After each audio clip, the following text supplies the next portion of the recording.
Salut messieurs. Au moment de l'enregistrement, nous sommes fin août. Ça devrait être le dernier segment pour le début de la saison d'Overrated Podcast. Comme vous pouvez voir, j'ai manigancé avec l'IA afin de créer un petit logo pour le départ de la saison 21 de la Money League. À vous de juger si le résultat est bon. Je souligne que l'image a été générée en moins de 1 ou 2 minutes. En fait, j'ai fait juste un seul ajustement avec ChatGPT. Faut l'avouer, la technologie est vraiment fascinante. Aujourd'hui, on jase de la division métropolitaine et je vais conclure encore une fois avec un sujet global. Écoutez jusqu'à la fin. Impossible de débuter l'analyse de la métro sans parler des Blue Jackets de Columbus au préalable. On fixe souvent notre attention sur le gagnant de la Coupe Stanley, mais je tiens à préciser, l'année passée, les Jackets ont vraiment connu une saison de rêve. Si on regarde Euh, Si on va checker, mettons, les statistiques immédiatement, pour les Jackets ici, colonne 11, pour ceux qui sont en visuel toujours, ils viennent de connaître une saison de 130 points. De mémoire, ben pas de mémoire, là, j'ai vérifié juste avant de commencer l'enregistrement.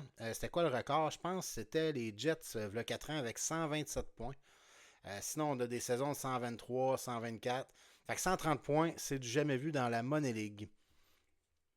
Ensuite, c'est pour ça que je pense vraiment que le club est à son apogée. Moi, ça va être facilement dans mon top 3 pour la prochaine saison, évidemment. Mais je dirais même qu'ils vont gagner. Je les mets vraiment pour gagner tout raflé cette année. On va aller voir les statistiques pour les fichiers maintenant. Regardez, mettons, pour la cote présente. Moi, je la mets à cote A, évidemment, puisque je les place favoris même pour gagner la coupe. Puis même pour l'avenir, cote A, la même chose. L'objectif, Stanley Cup. Puis le défi, peut-être, je dirais, après ma barre, j'avais écrit dans mes notes de respecter le plafond salarial, mais c'est étonnant. Ils ont vraiment un bon lousse, malgré l'équipe. Si on regarde dans le pro, là, un top 6 de Tuck, Slavkovski, Draisaitl, Peterson, Pasternak, Dak. Quand tu as des joueurs de soutien comme Stephenson qui pourraient être facilement, très facilement dans à peu près n'importe quel top 6 de la ligue. T'as Holtz, en tout cas. Puis en défensive, Makar, Sanderson, Suter, Mentukov. Dans les filets, Hallmark, Corpusalo, Wedgwood. C'est une équipe quasi parfaite. Ensuite, mettons, on va voir. Faut que j'arrête de dire ensuite. Dans un ancien podcast, je disais justement, je le disais trop souvent. Puis là, je le répète constamment. Le dernier repêchage, même si c'est une équipe qui vise la Coupe Stanley, les Blue Jackets ont eu 7 choix de repêchage, ce qui est quand même impressionnant. Je pense même, non, c'est pas tout à fait le record. Je pense qu'il y a eu un record de 8. Faudrait que je regarde dans mes notes. Mais avec 7, là, on peut dire 12e rang, Beckett Seneke, 14e Elenius, 15e Yakemchuk, 18e Nygaard, 20e Chernyshov, 23 Lirichek, puis Sourin au 26e rang. Vraiment un excellent repêchage. Un club qui réussit à se maintenir à ce niveau-là tout en gardant autant de choix de repêchage de qualité. C'est assez impressionnant de la part de Jerry. Pour parler un petit peu de l'avenir de l'équipe, si on regarde même dans le pro, là, il y a quand même des joueurs comme Salinger, comme centre de quatrième trio, mettons, là, à 21 ans, Holtz à 22, Dak à 23. T'as Lucius, Gauthier, le Karimaki, Seneke, Nygaard, Surin, Yakemchov, Simachev. Pas tant de profondeur dans les prospects, mais une qualité qui est enviable pour tous les clubs de la Money League. Bon, depuis le début de ces mini-podcasts, les 4 podcasts de division, j'anticipais de faire ça autour de 15-20 minutes. Puis là, pour le dernier segment apparaître, je m'étais dit, je vais essayer d'y aller plus rapidement, mais finalement, on va continuer dans nos bonnes habitudes. On va exagérer dans le temps. Je parlais tantôt pour les Blue Jackets de leur choix de repêchage des 7. Ici, j'ai un fichier que je vais afficher. C'est ici, feuille 3. Regardez à gauche, on peut voir en 2024 les 7 choix que je nommais des Blue Jackets. Je pensais qu'il y avait quelqu'un qui avait eu 8 choix. Je me suis trompé. C'est bel et bien, les Jackets ont un record à égalité avec San Jose en 2013. San Jose, à l'époque, avait un 9e pick, Max Domi, 18e Zadorov, 20e Pollock, 22 Hartman, 24 Fred Gauthier, 28 Burakovsky et 29 Comfer. Fait qu'on peut quand même se donner un aperçu. C'est à peu près le même range de choix. Là, j'ai pas devant les yeux pour savoir si c'était la même qualité de prospect qu'il y avait d'une année à l'autre. Mais on peut quand même comparer avec d'autres saisons aussi, avec les 3 autres clubs de la Ligue qui ont eu 6 choix en première ronde. On peut voir ici Caroline, Brett Conley au 7e rang, Emerson Etem au 15e, Tarasenko, McElrath, Toffoli puis Pickard. Ici, vous voyez sur le fichier, j'ai marqué Feld. On peut dire qu'en 2010, il n'y a eu aucun. Tarasenko est le meilleur joueur, repêché 19e. Mais pour les autres, Toffoli. Mais quand tu as 7 choix de première ronde puis que tes valeurs les plus durables, les plus notables dans le circuit sont Tarasenko et Toffoli, je pense qu'on peut parler de Feld. Pour Nashville, en 2015, il y a eu Rantanen au 6e rang, Connor au 12e, Mayer au 13e, 17e Svechnikov Evgeny, le 20e Markley, puis le 28 Killington. C'est quand même intéressant en partant quand tu passes avec une attaque Rantanen, Connor, Mayer. Ça aurait été intéressant de voir tous les choix qui ont amené, pas tous les choix, mais tous les échanges qui ont amené à obtenir ces choix-là, juste pour quantifier le travail qui a été fait. Puis tu as aussi Tampa Bay, que je voulais mentionner, en 2020, avec 6 choix de première ronde. Askarov au 9e, Jack Quinn au 12e, Mercer suivait. Gunler 18e, Bourque 21 et 27, Grants. Lui aussi, je trouve ça intéressant. On sent encore Bourque à quel point il va dominer ou pas dominer. Va être un top 6. Gunler, on ne le sait pas encore. Grants, Mercer, mais je pense vraiment que c'est un acquis, que c'est un très bon repêchage de Tampa Bay. Sur la feuille, moi, j'avais mis justement dans les intéressants Nashville, Tampa Bay. San Jose, ok. Pas prêt à dire que c'était hyper intéressant. Je crois que Chevs, sans y avoir parlé au préalable, il aurait sûrement changé un ou deux choix, mais c'était quand même intéressant comme en général. Carolina, assurément un fail en 2010. Puis en 2024, pour Columbus, on verra. Mais pour l'instant, j'adore ses choix. Puis je pense qu'il a montré qu'habituellement, il ne se trompe pas très souvent. Parlons maintenant des Capitals de Washington. On va afficher les fichiers ici. Washington. Dernier repêchage, il avait repêché au 16e rang Liam Greentree. Il y a un repêchage plutôt, régulier pour un club. Il y avait un choix par ronde, sauf le 5e. Ensuite, il va vraiment falloir que je me flagelle à toutes les fois que je dis ensuite. La cote pour le présent des Capitals de Washington. Ledge, je leur donne le A-. Pour une équipe, mettons le top 6, quand même intéressant, quand même très intéressant. Ince, Connor, Malkin, McTavish, Reinhardt, Bjorkstrand. Une défensive, c'est peut-être une petite faiblesse ici. Pas une petite, une faiblesse. Pour une équipe qui aspire aux grands honneurs, selon moi, cette année, tu as Dallin, Werenski, excellent, mais ensuite Kulak, Shattenkirk. On pourrait peut-être penser que la deuxième pairing est une faiblesse. C'est la raison pourquoi j'ai donné un A-. Ça reste qu'avec des Kulak, Shattenkirk, j'ai pas les statistiques devant moi, mais s'ils ont une bonne cote def, ça devrait faire la job pour la saison. Puis dans les buts, Demko, Vaneshek, puis Dustin Wolf qui s'en vient. Le futur est parfait de ce côté-là. Pour le futur en général de l'équipe, pour le depth chart, j'ai mis une cote de C. Avec le dernier repêchage, Liam Greentree, l'année d'avant, on peut voir qu'il n'y avait aucun choix de repêchage. En 2022, Cutter Gauthier qui a été échangé depuis. Moi, j'ai mis dans les meilleurs prospects de l'équipe, je reviens avec Greentree, Gridin, Pustola, Simon Taival, puis Bell Bellows. Un nom assez intéressant. Un nom que Champ va aimer nommer s'il devient un bon joueur de Ligue nationale. Un Del Bell Bellows. Il y a un fait à noter aussi pour l'équipe. Moi, c'est un Sam Reinhardt. C'est beau penser cette année, il va une cote. Son scoring va être incroyable. Mais j'ai hâte de voir s'il va être capable de répéter. Il vient de signer son gros contrat. C'est un joueur, j'ai toujours cru que ce serait un joueur two-way. Mais l'année passée, il a vraiment éclaté. Ça va être une saison à suivre de ce côté-là. Puis c'est un peu la même chose pour Kako. Kako, en ce moment, je le prends. Je pense qu'il va jouer sur un quatrième trio là-bas. Parce que même si Van Ramsdijk est moins sexy, t'as l'expérience, t'as quand même les cotes. Fait que pour l'instant, un Kako va-t-il rebondir? Un peu comme la Frenière a fait l'an dernier. Kako, une année plus tard, tout est possible. Il y a le talent est là.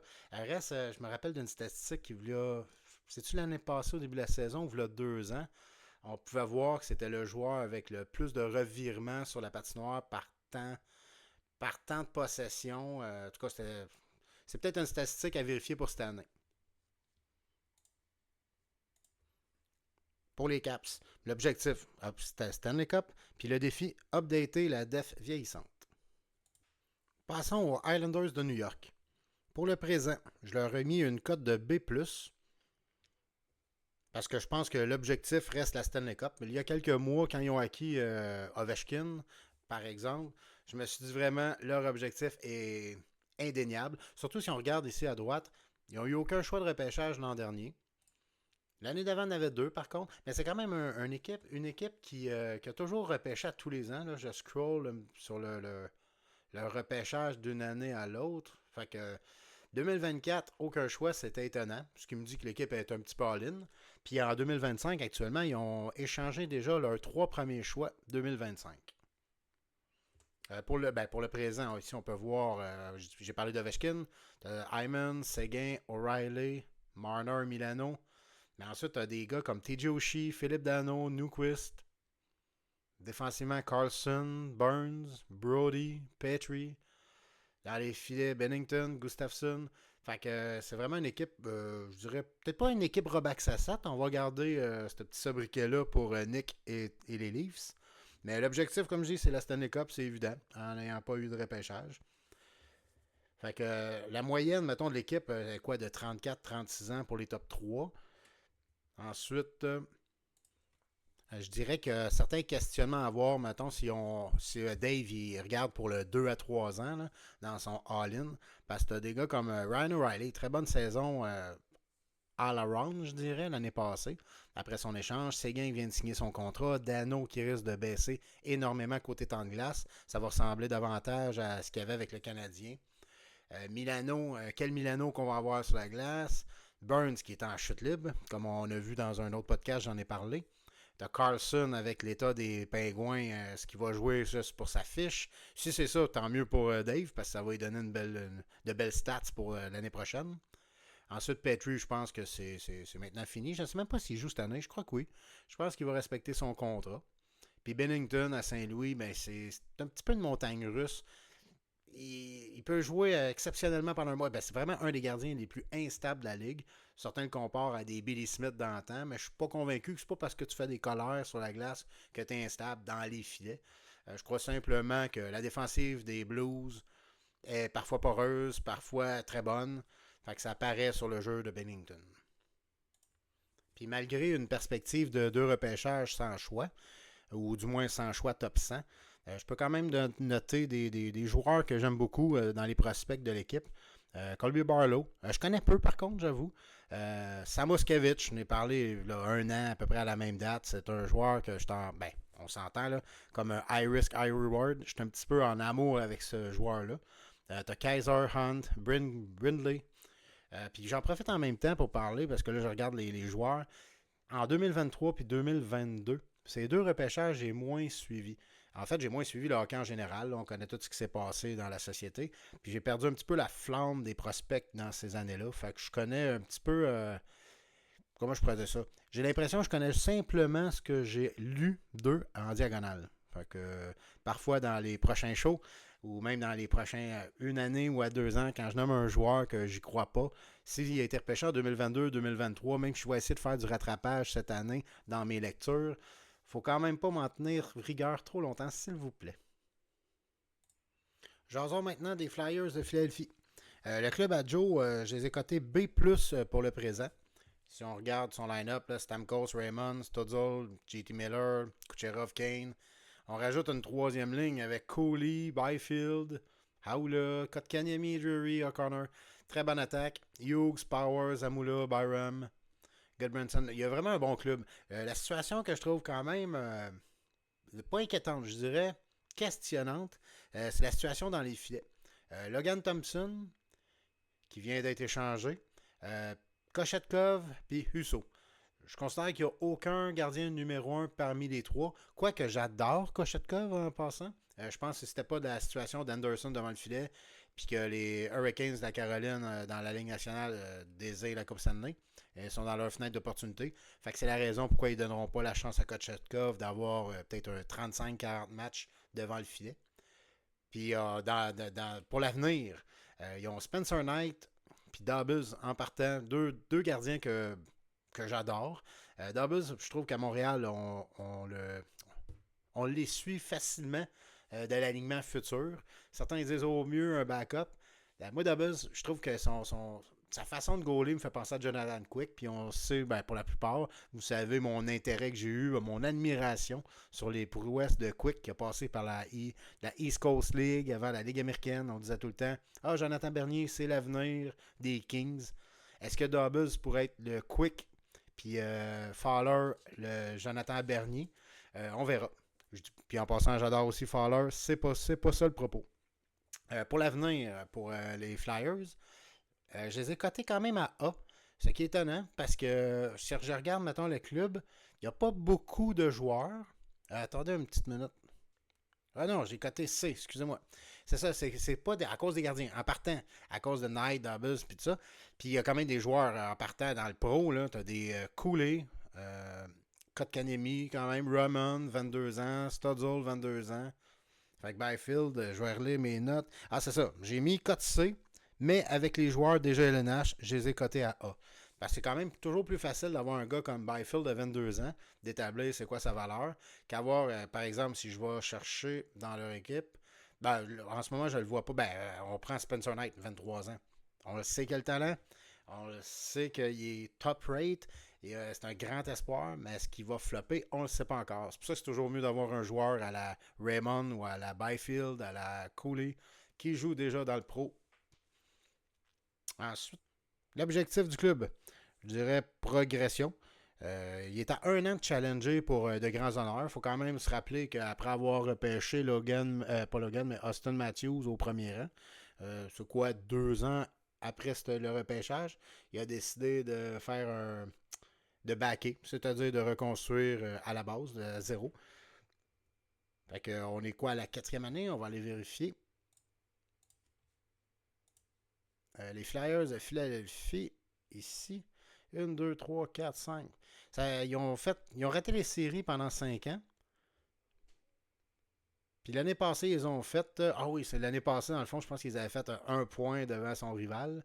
Fait que c'est ça. Ils sont en très belle progression. Je pense que c'est la même chose pour cette année. C'est pas nécessaire de viser all-in, mais avec une équipe comme ça, avec un Stamkos, Kucherov, Patrick Kane, ils ont quand même de bons vétérans. Je pense pas que c'est des gars qui vont dropper d'ici un an, même si un Patrick Kane à 35 ans pourrait avoir, sans dire une léthargie, tomber un gars de 65 points.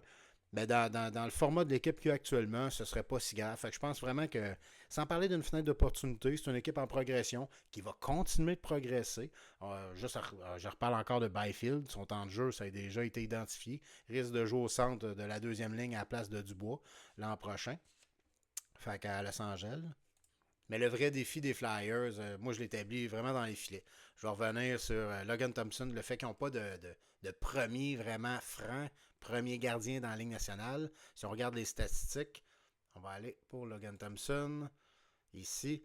Maintenant à Los Angeles, 908, pas à Los Angeles, excusez-moi, à Vegas, 908 d'efficacité, 270, c'est so-so. Si je compare avec les autres joueurs, les Adin Hill, c'était pas mal semblable. En fait, c'était semblable comme statistique. Puis, ouais, à noter l'échange, c'était quand même, je sais pas si tout le monde était au courant, ou du moins l'avait noté, parce que c'était pendant la saison morte. La transaction, quand même, le 29 juin, c'était-tu la veille du repêchage ou le matin du repêchage contre 2 choix de troisième ronde, il a été échangé aux Capitals, qui est quand même, d'après moi, il va passer quand même devant Samsonov. Samsonov est encore là. C'est juste parce qu'il était en train de faire une séance de dédicace à Vegas pendant qu'il a appris qu'il avait été échangé. Ce qui est quand même assez cocasse comme situation. Puis un autre des gardiens que chez les Flyers, qui est incertain tant qu'à moi comme un premier, on parle de Veilleux Ousso. Veilleux Ousso ici, à 4,75 millions. C'est quand même un gros salaire. L'année passée, n'était pas le premier. Là, ils viennent de signer Talbot. Puis Lyon avait eu une belle saison. Fait que je serais pas étonné de le voir comme troisième gardien. Si Veyuso finit la saison avec 25 matchs, je serais pas étonné. Si on va chercher ses statistiques, l'année passée, 892, puis 3,55. Pour un club qui bataillait pour les séries jusqu'au dernier match. On se rappelle les 2 derniers matchs contre le Canadien de Montréal, justement. Si on va voir, mettons, dans l'équipe, Lyon avait eu une meilleure fiche, Rammer avait eu une meilleure fiche, Hutchinson un match, mais quand même une meilleure fiche. Fait que je pense pas que Yusso est dans les plans. Je vais regarder son nombre d'années contrat ici, ben, c'est sa dernière année de contrat. Mais à 4,75 millions, je peux pas croire qu'on a donné ça à ce joueur-là. Mais en même temps, quand je regarde sa face sur HockeyDB, je me dis probablement qu'il amenait une pomme verte à son entraîneur à tous les entraînements. Fait que c'est peut-être la raison de ce contrat. Côté des démons de Jersey, pour le présent, C+. Ici, je vous laisse juste porter une attention. Pour le pro, C+, c'est quand même un club qui peut être le fun de vouloir compétitionner, de peut-être viser une wild card. On voit Evander Kane, Horvat, Nishishkin, Tarasenko, Braden Shen, Perron. Mais si on regarde tout de suite les âges, là, les deux plus jeunes ont 29 ans. Puis dans les deux, on parle quand même de Nishishkin.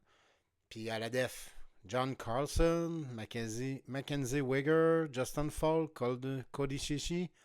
On parle encore là de 4 défenseurs dans ton top 4 qui est au-dessus de 30 ans. Puis dans les filets, Anderson 34 et Montembeau 27. Ça reste des joueurs avec des valeurs, avec des cotes. Fait que je dirais l'objectif du club, ça dépend beaucoup du directeur général. L'équipe a changé beaucoup de mains depuis quoi? Ben, en fait, depuis ses débuts. Je pense que la saison 1, c'était Pascal Rainville, le DJ. Saison 2, Wassim El Khari. Ça a tout le temps changé. New Jersey a peut-être quoi? 7 des directeurs généraux depuis le début. Ben, peut-être pas 7. Entre 5 et 7, je dirais. Fait que c'est peut-être avec la nouvelle direction depuis plusieurs mois maintenant, c'est de s'établir, avoir une ligne de mire, savoir c'est quoi qu'on vise. Comme en ce moment, ils peuvent être compétitifs, mais est-ce que c'est ce qu'ils veulent? Parce que c'est des joueurs comme Tarasenko, je répète, là, Tarasenko, Perron, Kane qui risque d'être blessé, on parle jusqu'à novembre, peut-être décembre. Anderson qui se fait pousser dans le derrière par Kochetkov. En tout cas, c'est plusieurs gars qui risquent de dropper rapidement. Pour un club qui voudrait aspirer aux séries, c'est le fun d'avoir un joueur que tu peux compter sur 2-3 ans pendant une fenêtre d'opportunité. Fait que si le club veut l'essayer, ils peuvent. Actuellement, ils ont encore tout le choix en 2025, même un cinquième de Détroit supplémentaire. Mais quand on regarde, exemple, côté prospect, par contre, pour l'avenir, moi, je les ai cotés E. Ici, on le voit, mettons. Sur la feuille à gauche, là, côté prospect, j'en note 1, 2, 3, 4, 8 joueurs. Ils ont seulement 8 joueurs côté prospect, puis il y en a 3 qui s'effacent l'été prochain. 3 gars qui ont 24 ans. Fait que du lot, moi, dans les notables, je pourrais dire, leur meilleur, c'est peut-être Malatesta ou Kovalenko. Fait que c'est ça. Il y a vraiment comme une décision à prendre dans les prochains mois de ce côté-là. Fait que le défi du club, je dirais, c'est peut-être soit pour une année d'avoir du fun à compétitionner, ou encore de solidifier la base. C'est-à-dire, ça va passer par le marché des transactions. Puis le repêchage, évidemment. Quand je dis marché des transactions, je pense pas que tu échanges un John Carlson en espérant avoir, je sais pas moi, Owen Power. C'est pas dans la mentalité de la Money League. Je dis pas que ça vaut pas, je dis pas que ça dépend tant de la mire de chaque équipe. Mais habituellement, même dans la Ligue nationale de nos jours, tu échanges des vétérans qui leur restent quelques saisons à donner intéressantes contre des valeurs, soit un prospect ou des choix. Mais ce que je retiens de l'équipe, c'est vraiment qu'ils n'ont aucun droit à l'erreur. C'est un petit peu ça qui est difficile. Je connais pas l'historique. Je connais pas l'expérience du DJ dans le simulé. Par contre, là, je veux dire sur le long terme, là, côté repêchage. Parce qu'en n'ayant aucun droit à l'erreur, il doit vraiment bien drafter. Je dis pas tout le quand je dis bien drafter, c'est facile de dire je vais pogner les high risk, high reward, je vais pogner. Mais dans cette situation, il faut quand même pogner des joueurs safe aussi. Parce que la reconstruction pourrait être très ardue si on cherche juste des coups de circuit constamment. Si je regarde, mettons, dans les dernières années, en 2024, il y avait juste un choix de 3e puis de 7e ronde. En fait, en 7e ronde, ils n'ont pas repêché. J'ai marqué nos drafts. Je crois que c'est pour une raison que le choix va être remis en 2025. En 2023, aucun choix. En 2022, le meilleur choix est en 5e ronde. En 2021, on voit 2020, pas de choix. 2021, 2 choix, 45e, 77e. La dernière fois qu'ils ont repêché un joueur de première ronde, on parle de 2019, Connor McMichael. Ensuite, on remonte en 2017, au 18e rang, Nicolas Hague. 2016, encore aucun repêchage. 2014, aucun repêchage. On voit vraiment que le fait de changer de directeur général, souvent, ça a amené une instabilité dans l'équipe. J'espère vraiment que le DJ actuel va rester aux commandes longtemps puis qu'il va apprendre à aimer la reconstruction. Je parlais justement avec Lewis de Chicago. Puis qui me contait juste combien il a adoré ces 2 à 3 dernières années, pendant qu'il a reconstruit vraiment. Il a fait un rebuild jusqu'à zéro, là, de la raison pourquoi il y a eu Connor Bedard, justement, comme premier choix au repêchage. Décortiquons maintenant l'équipe à Gilles Piette, les Pingouins de Pittsburgh. Je vais faire tout de suite une analogie sans doute boiteuse, mais les Pingouins sont à l'image d'un placement retraite à faible risque. Ils ont peu d'effets wow d'une année à l'autre, mais depuis quelques années, ils challengent leur part de marché chaque saison. On va regarder, avant de commencer l'analyse, leurs statistiques des dernières saisons comme club. Ici, on peut suivre la flèche, ligne 25. Si on regarde dans les 6 dernières années, ils ont fait les séries 5 fois. Il y a juste l'an passé qu'ils ont raté, je crois, par 1 point. Des saisons de 92, 105, 99, 101, 115. Quand je dis peu d'effets wow, on peut dire qu'il y a 5 ans, ils ont fini premier de l'Est, ce qui est quand même notable, très notable même. Mais c'est ça, c'est une équipe qu'on le sait. Ils ont fait, si j'analyse rapidement, une fois 110 points. Ils ont fait seulement une fois moins de 80 points ces 11 dernières saisons. Fait, comme je disais, c'est un placement à faible risque, mais on sait ce que ça va rapporter. C'est une équipe qui va toujours batailler, on le sait. Ils ne veulent pas nécessairement finir dans la cave, c'est pas l'objectif. De plus loin que je me rappelle, leur bon choix, c'était Victor Hedman, deuxième overall, ou moi, si je ne me trompe pas. Pour le présent, je les cote à C. Si on regarde le club, au centre, tu as Duclair, Trocheck, Sad, Raquel, Monahan, Schwartz. Fait que quand on parle, tu as un Tatar qui s'ajoute, Fabry, bon, Deslauriers. Défensivement, Josie, Matheson. Il me semble que Josie a tout le temps été là. Non, il a été à Washington un bout. Ma mémoire me fait défaut là-dessus. Il va falloir que je vérifie plus tard. Rasmus Anderson, Josh Manson, Fleury dans les filets, Reimer dans les filets. Fait qu'on voit que l'équipe est un peu le dernier son de cloche. C'est peut-être The Last Dance, un peu comme dans le show de Michael Jordan. Puis connaissant un petit peu Gilles Piette, à moins d'une catastrophe de 20 défaites de suite, je pense qu'il va s'essayer pour une dernière run, voir si l'équipe peut être dans les bonnes grâces du simulateur. Pour l'avenir, on voit beaucoup de prospects de l'équipe, mais il faut dire un petit peu que Gilles, c'est un peu comme Chevs ou moi-même, aime avoir des choix de repêchage. Puis quand je dis Gilles, on peut même ici dire la famille Piette, parce que Mathieu a longtemps été co-DJ avec son père. Fait que, on a beaucoup de choix de repêchage. Il y a quand même des noms notables. Moi, dans le top 5 de l'équipe, vite comme ça, là, sans dire que c'est une ordre spécifique, Bobby Dado, Maxime Massé, le Coco. Lui, je le connais vraiment pas beaucoup, par contre. Gannett, Maggio. C'est pas des grands joueurs, je dirais, mais c'est quand même des joueurs intéressants qui ont leur chance d'avoir une carrière en Ligue nationale. Fait qu'avec des joueurs à un certain âge, on répète, Josie, Matheson, Manson, Jack Johnson, Duclair, Schwartz, Trocheck, Sad, Rackle, Tatar. Je pense vraiment que l'équipe, s'ils veulent rester compétitifs pour bagarrer peut-être pour une wildcard, il leur reste peut-être 2 saisons.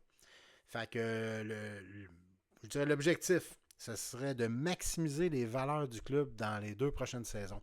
C'est-à-dire, si on pense, par exemple, Brendan Sad, est-ce que sa valeur est à son pic cette année? Si on pense qu'il ne descend pas d'ici l'an prochain, peut-être le garder.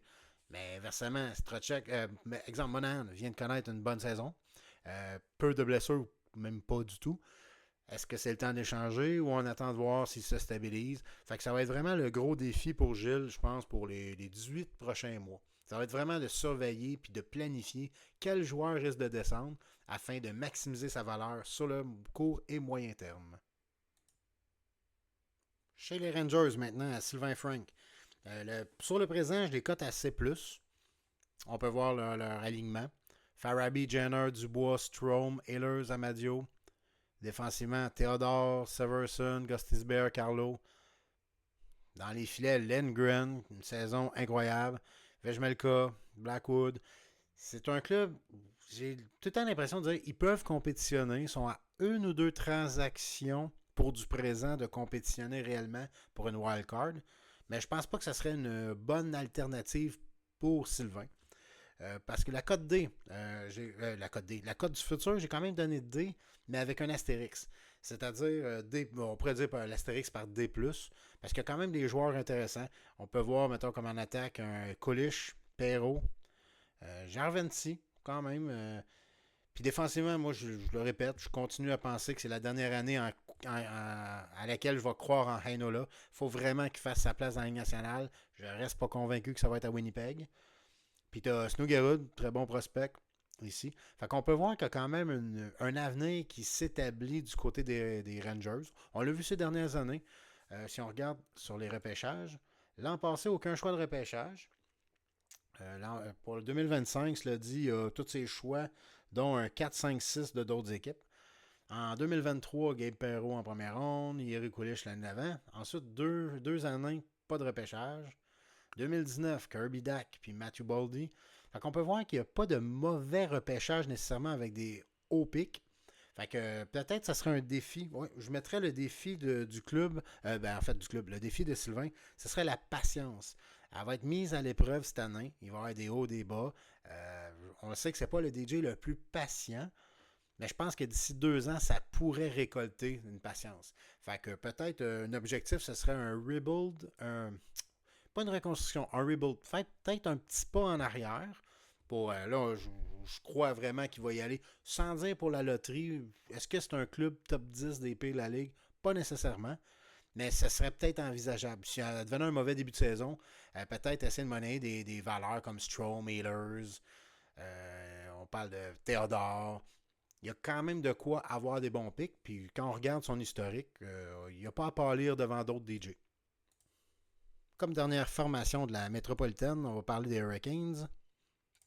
Je vais afficher les données.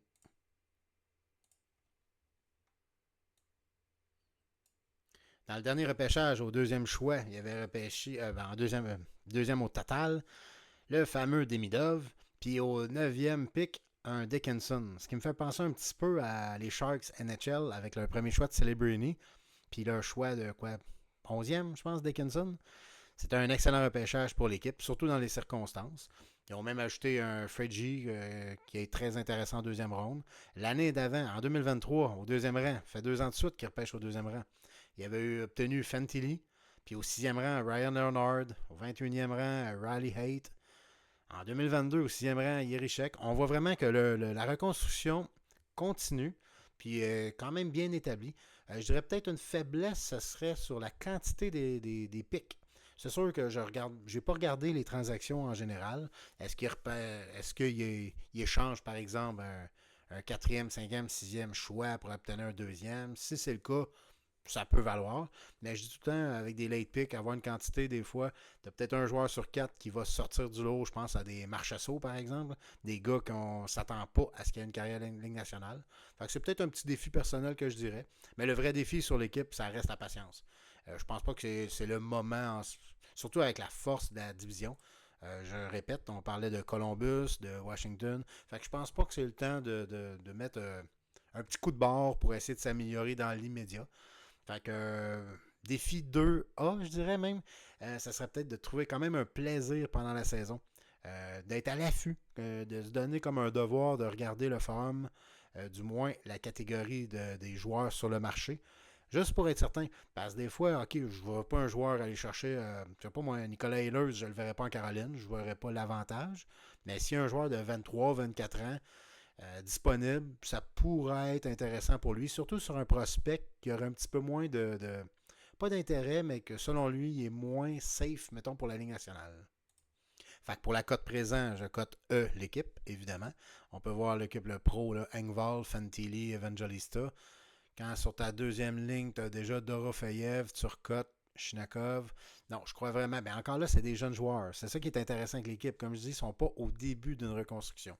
Fait que je pense vraiment que le travail a été entamé. Il faut juste le poursuivre.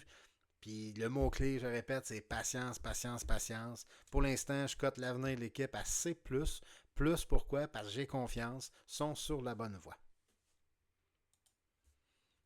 Ah, et avant de conclure sur les Hurricanes, déjà pour 2025, ils ont 2 choix de première ronde. Ils ont le leur, mais celui des Blues de Saint-Louis. 2 choix de deuxième ronde, 3 choix de troisième ronde. Fait qu'on voit vraiment la mentalité de l'équipe, la mentalité de la direction. Que c'est vraiment une voie qu'il fallait suivre, qui suivent bien. Il faut juste garder la boussole du bon côté. Puis la patience, ça fait 3 fois que je l'ai dit, puis cette fois c'était très volontaire. La patience est le mot-clé. Pour conclure le segment du podcast, je voulais parler des gardiens d'avenir de la Ligue nationale et ainsi de la Monoligue.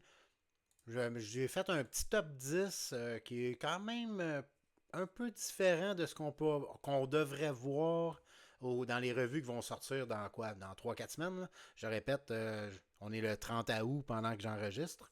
Fait que voici un petit top 10 pour les gardiens. Je vais essayer de faire ça vite. Là. Je n'aimerais pas toutes les statistiques parce que je sais que le podcast est déjà suffisamment long. Ça, on peut voir le ranking de statut Elite Prospect, si je me rappelle bien. Ouais, IP, c'est bien ça. Et je vais afficher le mien. J'ai un petit fichier que j'ai fait pour aller plus rapidement. Voici. Fait que de mon côté, premier rang, j'avais mis Askarov. Il vient d'être échangé. Quand j'avais fait mes statistiques, il ne l'était pas encore. J'ai oublié de mettre dans la Money League pour qui il appartient. Si je me rappelle bien, c'est Tampa Bay. Pour moi, c'est une valeur de... Je dirais en 9... J'avais noté 9-0C. Pourquoi C? Je sais que certains, même moi dans le temps, qu'on voyait le site, là, que je me rappelle jamais le nom. Ouais, c'était quoi déjà le nom où on voyait tous les rankings des prospects? Vous m'écrirez ça, ceux qui s'en souviennent. Là, j'ai un blanc, il me semble que j'en ai parlé dans un autre podcast. En tout cas, quand je voyais un C, j'étais tout le temps comme étonné. Je me rappelle dans le temps, on voyait un 9.5 Ovechkin côté A, mais tu pouvais voir, je ne sais pas moi, mettons, un Mitch Marner 8.5 D. Pourquoi D? Mais en tout cas, je sais que c'est comme la valeur, le success probability de joueur. Fait que moi, 9-0C, pourquoi le C de Askarov? C'était juste parce qu'il jouait derrière Saros. Si c'était à refaire maintenant avec San Jose, je pense que c'est B. Peut-être un C- ou un B+. Pourquoi je noterais ça comme ça? C'est juste parce que je me dis, pour un gardien que je considère depuis 4 ans, 3-4 ans, lui et Spencer Knight comme étant les gardiens d'avenir numéro 1 de la Ligue, je n'arrive pas à comprendre que Nashville, ils n'ont pas donné sa chance. En signant cet été, dans les premiers jours, Scott Wedgwood comme backup à Saros. Moi qui voulais signer Saros sur le long terme, ils veulent gagner immédiatement. Ils viennent de signer Stamkos, ils viennent de signer Jonathan Marchessault. Je peux comprendre. Mais tu donnes pas une chance de gauler un 20-25 games à ton top prospect, ça je la comprends pas. Ce qui me fait dire pourquoi le C, c'est justement, y a-t-il quelque chose qu'on ne sait pas à son propos? On va le savoir avec les Sharks dans les prochaines années. Deuxième rang, Wallsteed. Jusqu'ici, je ne déloge pas de la liste de Elite Prospect. 8.5B, on connaît déjà ce qu'il a fait. Ici, on voit les statistiques Ligue nationale, Ligue américaine. Puis quand je dis stats junior, mettons, c'est stats autres que NHL, AHL. Wallsteed, c'est un joueur que je pense, pourquoi j'ai coté B, c'est un safe. Ça va être un gardien numéro 1. Est-ce qu'il va devenir élite? Est-ce qu'il va devenir un bon premier? Je ne sais pas. Mais tu sais, à même âge, là, c'est pas un Montembeault, par exemple. C'est un peu la même chose pour Dustin Wolf. Ce sera peut-être interchangeable entre les deux. Mais j'ai mis Wallsteed à cause de Minnesota NHL. On connaît le hero, les gardiens là-bas. Dustin Wolf, je pense qu'ils ont donné de la place en échangeant Mark Strom cette année. Fait qu'avec Vladar, c'est un des meilleurs duos de la Ligue nationale pour la prochaine saison. Ici, il y a peut-être une surprise pour certains. Je ne suis pas un pro-canadien, c'est pas mon club numéro 1. On en parlait encore ce matin avec Lewis. Je me demandais si j'allais être fans avec l'avenue de Demidov, Laine, tout ça. C'est pas que je suis pas un fan du Canadien, je leur souhaite tout le temps le meilleur. Je dirais que c'est mon deuxième club, mais ça reste un fan de hockey avant d'être un fan du Canadien ou même des Jets. Mais ça reste que Fowler, avec tout ce que je dis, je ne mentirais pas, à part avec Team USA, je ne l'ai jamais vu jouer. Fait que, mais jusqu'ici, je pense que 8-0-C, c'est une belle valeur pour ce type de gardien-là. Ensuite, Sébastien Cossa, 8-0-C. Même système de pointage, même évaluation selon moi. Au repêchage, je l'avais beaucoup scouté. C'est un joueur que je pensais m'avancer au repêchage pour l'obtenir, mais il était sorti beaucoup plus tôt que j'aurais anticipé. Que j'avais anticipé plutôt. Ici, on peut voir aussi une note, je vais tout de suite passer. Pourquoi 8-0-C Cossa, il appartient à Détroit? Puis j'ai droppé beaucoup Trey Augustin. 7-0B à Détroit. Pourquoi je mets 7-0B, 8-0C? Pour moi, Cossa est supérieur à Augustin. Puis les deux jouent dans la même équipe. Si Augustin est échangé demain matin, je sais pas, moi, nommez un club là, qui n'a pas de gardien d'avenir nécessairement, là, d'établi. Ben, on va prendre l'exemple, sans dire qu'il n'y a pas un gardien d'avenir, Boston en ce moment, on sait ce qui se passe. Non, même pas. Mieux que ça, Rangers. Ils ont Lindbaum, tout ça, je sais, mais avec l'histoire de Shesterkin qui voudrait un contrat de 12 millions, va-t-il être échangé? Je ne sais pas. Trey Augustin est échangé, admettons, au mois de novembre, aux Rangers. Je serais porté à lui donner un 7-0-5 ou peut-être même un 8-0-C. Il y a un potentiel. Mais entre les deux, il y a juste un des deux qui va devenir numéro 1. Puis je pense que ça va être ça si les deux restent à Détroit. Même système un petit peu avec Chicago, le Drew Commesso, 7.5C. Si je me rappelle bien, c'est qui? Ah, c'est ça, c'est Adam Gajan. Ici, on peut voir du côté d'Elite Prospect. Ils le mettent 7e. Ils mettent 7e Gajan, puis 8e Commesso. Moi, je préfère Commesso. Fait que je le mets devant. Puis Gajan, je peux pas le mettre immédiatement après. Parce que c'est comme dire, je sais pas moi, je vise un home run au baseball, mais aussi un coup sûr au cas où. Faut que tu y ailles d'un côté ou de l'autre. Sinon, ben, tu es so-so dans ta prévision. Fait que pour moi, si Commesso est vraiment supérieur, je dois vraiment y donner une valeur supérieure dans mon ranking. Joel Blomqvist à Pittsburgh, c'est peut-être un gars underrated. J'ai même été étonné de le voir dans le top 15 de Elite Prospect. Ils l'ont mis 14e. Ben, moi, c'est un joueur, c'est un gardien que je surveillerais. Avec Jean-Ry qui est instable par moment à Pittsburgh, une reconstruction qui ne saurait tarder d'ici quoi 1 à 2 ans, une année à 2 ans.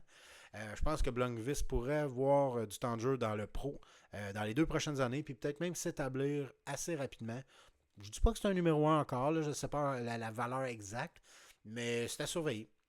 On ne reviendra pas sur Augustin. Rabal, peut-être un coup de cœur pour moi. Je continue de dire que c'est un gardien, gros gabarit. J'ai toujours apprécié le regarder jouer. Il est stable. Pas tant athlétique, pas tant rapide. Mais moi, c'est un long shot. Si je regarde de l'autre côté, eux autres, ils l'ont mis 11e. Fait que je ne suis pas trop. Je suis pas trop en dehors de la boîte de ce côté-là. Où est-ce que je peux être un petit peu en dehors de la boîte, mais même beaucoup? C'est mon 10e. Dennis Sedolby à Toronto. J'ai mis 7-0D. C'est le seul joueur que j'ai mis dans les D. D, c'est pour moi, c'est comme un risque potentiel d'échec. C'est pas un safe. Mais les statistiques, Ligue américaine, si je ne me trompe pas, c'était sa saison recrue. 41 matchs, 2,41, 913. Avec les Maple Leafs, avec les Marlies en fait. Les Marlies qui ont pas. Ils ont une défensive correcte. Je me rappelle comment t'as Piniemela, si je me rappelle bien. T'as Max Lajoie. Ben, en tout cas, il y a quand même une défensive intéressante pour la Ligue américaine. Mais je pense qu'il s'est fait un nom cette année. Puis il y a un petit peu l'aspect chaise musicale à Toronto qui m'a comme convaincu qu'il pourrait avoir une chance. Delby est comme à 6 pieds 6, 6 pieds 7. Si on va voir ses statistiques, je les ai ici. 6 pieds 7, 222. Il a 23 ans. Il vient les avoir la semaine passée. Fait que, effectivement, c'était sa saison recrue. L'année passée en SHL, 2,26, 918. L'année d'avant, comme backup, il avait gagné la coupe en SHL. C'est vraiment un gars à voir. Je dirais que c'est peut-être un genre de Ben Bishop. Un gars qui va sortir de nulle part, va connaître un 3-4 extra grosse saison. Comme je disais, avec sa charpente, tout ce que je dis. Regarde, je ne l'ai pas vu jouer, je ne le mentirai pas, je ne me rappelle pas de lui. Mais tout ce que je disais, c'est qu'il est stable devant son filet, il est mécanique. Tu sais ce qu'on lisait sur Carey Price, ben on le lit sur lui. Mais à 6 pieds 7, 222, et il y a les statistiques. C'est de là que je tente ma chance avec le top 10. Fait que j'espère que vous avez apprécié ces 4 podcasts. Un peu long, encore celui-là, où dépasse 40 minutes. Comme je disais, je visais tant un 20 minutes, mettons. Là. Fait que je vais m'ajuster pour les prochaines années. Fait que en espérant que ça t'offre plusieurs années si vous trouvez que c'est intéressant. Fait qu'au plaisir de vous voir sans glace cette année dans la Money League. Salut messieurs.